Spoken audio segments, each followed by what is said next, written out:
তুই জিজ্ঞেস করবি। মা কি করছো? বেগুন কাটছো কি? একটু বেগুনি ভাজবো। ও, মুগের ডাল করছি নারকেল দিয়ে, আর একটু বেগুনি ভাজবো, তারপরে আলু ভাজা আছে, আলু ভাজা এগুলো দিয়ে হয়ে যাবে।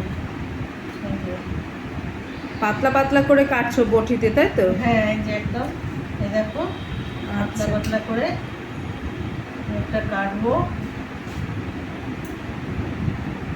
পাতলা পাতলা করে করলে দেখতে ভালো লাগে, খেতেও ভালো লাগে। আচ্ছা, ঠিক আছে। এই দেখো।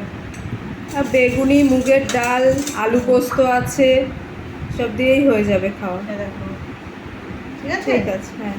এই দেখো পাতলা পাতলা করে। এই যে ওই বাটিটাকে সামনে কর, মশলার বাটিটাকে পাশে। এবার কি করছো? ব্যাটার বানাচ্ছো?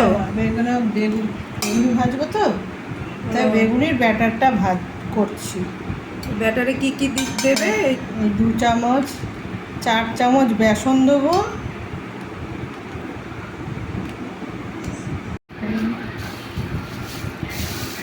এবার এটা কি দিচ্ছ? চালের গুঁড়ো দিচ্ছ? এর সঙ্গে দেবো 2 চামচ চালের গুঁড়ো।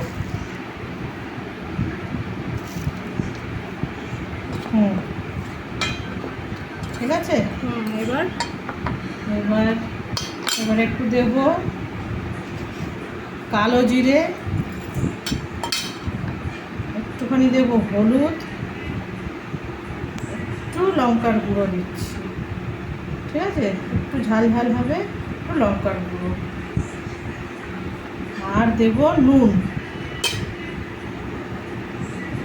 নুন আন্দাজ মতো দিলাম।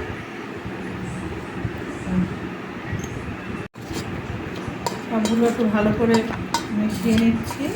তো তখন আবার একটু পাতলা হয়ে গেলে বা একটু জল লাগলে তখন আবার একটু দিয়ে দেওয়া লাগবে। এবার ভাজছো? এই যে দিলাম, কড়াইতে দিচ্ছি। তেল তো গরম হয়ে গেছে, দিয়ে দেবো।